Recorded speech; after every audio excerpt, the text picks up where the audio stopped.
voudrais bien savoir sur quels critères les journalistes votent. Vol historique. Oui, je dis vol historique, j'ai pas peur de le dire. Bonjour les amis, j'espère que vous allez bien. Bienvenue sur ma chaîne YouTube Roboboxing et autres sports. Car là, on va parler du... Désolé, hein, là je passe dans une zone de boucan.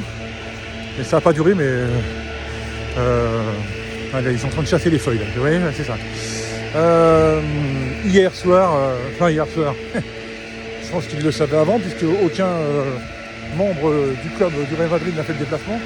Alors tout le monde on avait entendu dire que Mbappé viendrait, que Vinicius, qui est persuadé d'avoir le titre, se déplacerait. Voilà, désolé. Hein. Alors, je ne veux pas faire de turbulence. Voilà, ça va commencer à aller mieux. Et finalement, non, je crois qu'ils l'ont fait 24 heures avant. 24 heures avant, hein. Je pense qu'ils l'ont fait avant parce que ça n'avait pas l'air de... À part le vainqueur qui a été surpris apparemment. J'ai vu un peu sa tête, j'ai fait ah oui effectivement, il ne devait pas s'y attendre. Le monde entier s'attendait à ce que ce soit Vinicius, ce qui est tout à fait normal, vu que le Ballon d'Or en général, c'est la nomination du trophée, c'est pour le meilleur joueur du monde de l'année qui vient de s'écouler. Donc c'est-à-dire l'année 2023-2024. Rodri est un super joueur, hein, un milieu de terrain hors pair, peut-être le meilleur à son poste. Il n'y a pas de problème, il a gagné l'Euro en étant l'un des meilleurs joueurs du tout, mais est-ce que c'est lui qui ressort de l'équipe? Non, c'est pas lui. Lui contribue, c'est vrai que si vous aviez un autre Espagnol aurait été nommé meilleur joueur de l'Euro par exemple à sa place. Par exemple Pedri par exemple, ou oui, Fabien Ruiz, c'est vrai que j'ai entendu. C'est là que d'ailleurs il m'a surpris, moi Fabien Ruiz. Quand je l'ai vu à l'Euro, j'ai fait mais attends, c'est pas le même qui joue au Paris Saint-Germain là. D'ailleurs, ça lui avait confiance parce que maintenant il fait plutôt des assez bonnes prestations, ce qui n'était pas le cas l'année dernière, encore une fois. Parce que si vous ne donnez pas à Vini, vous donnez à qui là? Vini, il a gagné tout ce qu'il fallait gagner en Espagne avec son club. Il a gagné la Ligue des Champions, il a fini le meilleur joueur de la Ligue des Champions. Pas le meilleur buteur parce que c'est Kylian Mbappé qui a remporté le titre. Enfin, qui était le meilleur buteur. Mais autrement, vous le donnez à qui? Ah si. Alors, j'ai entendu dire aussi. Et alors là, ça sera encore plus légitime, parce que Rodri, il s'est arrêté en quart de finale de la Ligue des Champions, sorti par le Real Madrid. Donc déjà ça, voilà. Les performances individuelles, c'est Vini, il n'y a pas photo. Alors, le fair play, ok. Le gardien d'Argentine, là, vous trouvez fair play, lui? Il est plutôt vachement arrogant comme mec. Bon, ça fait 2 fois qu'il a le titre meilleur gardien et puis machin, mais couilles. Bon. Pourquoi? Parce que ça fait partie du personnage. Vous croyez que Neymar, c'est pas un mec arrogant? Bon, il a pas eu le Ballon d'Or, Neymar, mais vous voyez ce que je veux dire? Ça n'enlève rien à ce que ça soit un footballeur exceptionnel. Alors maintenant, s'il faut ok, il râle, il provoque. Ouais, c'est Brésil, c'est typiquement brésilien, ça, parce que... Mais bon, ok, Rodri, peut-être, oui, il est beaucoup plus dans le... Oui, ok, d'accord, il est beaucoup plus... comment on appelle ça? Beaucoup plus calme, beaucoup plus dans le fair play, dans le respect. Peut-être, ok, d'accord. Si vous jouez là-dessus, enfin bon, si c'est un des 3 critères, la classe, la classe, parce que vous êtes arrogant, vous n'avez pas la classe. Moi je trouve que Vinicius, il a la classe, justement. Ok, alors il est c'est peut-être pas le meilleur joueur fair play du monde, mais la classe il l'a. La technique, n'en parlons pas. Les différences, il les fait, il est collectif aussi, parce que des fois, il faut voir les caviars qui servent, donc il joue pas que pour sa gueule. Et après forcément, il joue à un poste où, c'est sûr, vous avez plus de chances de finir l'action que de la commencer, ça c'est certain. Mais je veux dire, des fois il la commence et il la termine. Alors, vous vous rappelez pas contre Dortmund, il part de derrière et puis il marque. Voilà, bon c'est sûr, vous allez me dire, il aurait pu la passer sa balle. Ouais, mais bon, moi, il a pas passé, il l'a mis. Donc voilà. Ouais, alors les journalistes, alors, il y a beaucoup de trucs qui ressortent, il y en a un qui ressort. Et là ça me déplairait, mais ça m'étonnerait pas, parce que dans le football, comme dans tous les sports, et surtout en football quand même, et surtout par rapport à lui, il y aura effectivement la couleur de peau. T'es noir mon pote, tu seras pas Ballon d'Or. Moi je suis sûr que je ne dénonce personne, je dis juste que c'est un critère qui ressort souvent aussi ça. Une raison pour laquelle il n'a pas été nommé. C'est ça, la couleur de peau. Ça dérangerait. Ok. Les mecs, si c'est ça, Vous êtes encore plus pourris que je le pensais. Mais enfin bon. Parce que sur quoi vous voulez le retirer, Ballon d'Or? Tout le monde était persuadé, ça a choqué tout le monde. J'ai regardé les réactions ce matin. Waouh. Et j'ai même regardé alors.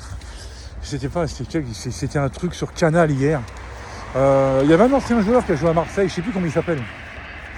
Deux autres chroniqueurs. Il y avait une meuf, mais c'est une connasse fille. Je suis sûr qu'elle y connaît rien en football. Je veux dire, de dire que son neveu de 3 ans et demi est plus mature que le club du Real Madrid. Non mais et toi, espèce de grosse. Bon, je vais pas dire le mot, hein. Mais enfin bon, quand j'entends des absurdités comme ça, moi des fois ça me dépasse. Sinon, alors, si vous ne le filez pas à Vinicius, donnez-le à Carvajal parce que lui il a tout gagné. Hein. Non seulement il a gagné l'Euro, puis il a tout gagné en club avec le Real. Vous pouvez le donner aussi à Jude Bellingham.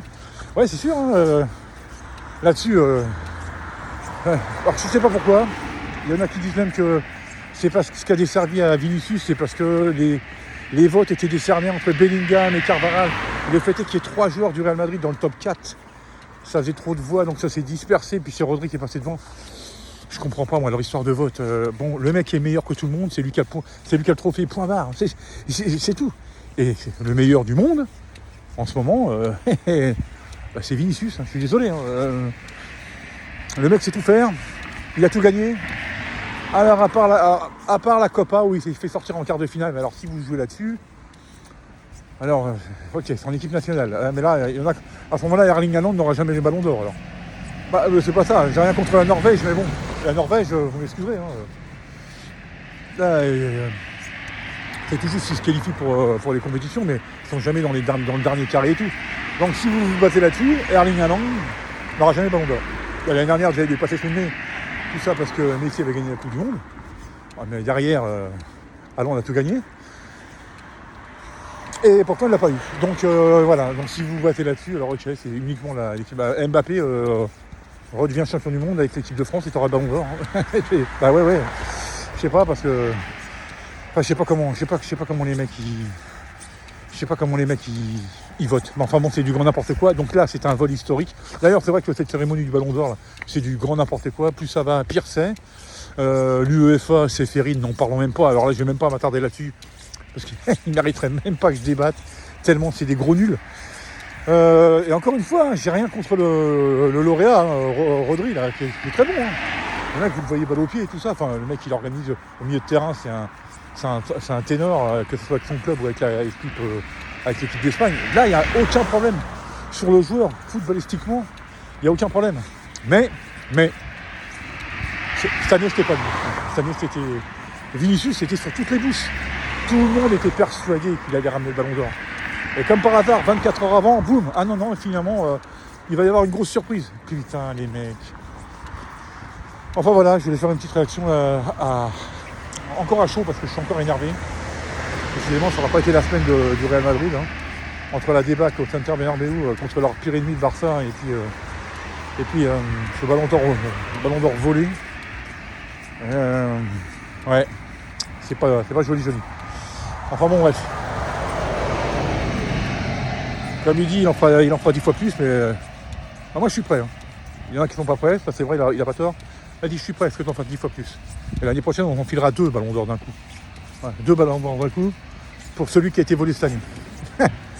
Vous vous rappelez Lewandowski aussi en 2020, comme par hasard, il y a le Covid, il n'y a pas de ballon d'or. Il n'a pas eu de ballon d'or, pourtant il avait tout gagné. Bon là c'est pas une histoire de couleur là. Non, mais je dis là c'est un critère par rapport. C'est pas parce que c'est Vinicius, hein.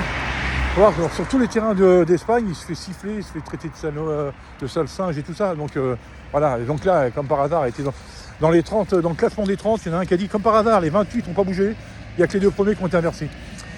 Comme par hasard. Si ça avait été un autre joueur que Vinicius qui était premier, le classement n'aurait pas bougé. Enfin bon, bref. Ouais, il y a de l'anti-Vinicius là-dessus, j'en suis sûr, moi. J'en suis sûr, et je peux affirmer à mon avis, ça me m'étonnerait pas qu'il y a une couleur de peau. Il y a la couleur de peau qui a dérangé. Enfin, je suis sûr, quasi sûr. Ça ne m'étonnerait pas, hein, de toute façon. Le milieu du football, l'UEFA, c'est pourri jusqu'à l'os. Donc de toute façon, voilà. Bon, les amis, sur ce, je vous souhaite une super journée. Je vous dis à très bientôt pour une nouvelle vidéo. On parlera de boxe, on va parler de Fury USIC 2. Je prépare ça et je vous la mets en ligne. Et puis, bah, passez une bonne journée et surtout prenez bien soin de vous. Allez, ciao, ciao, ciao.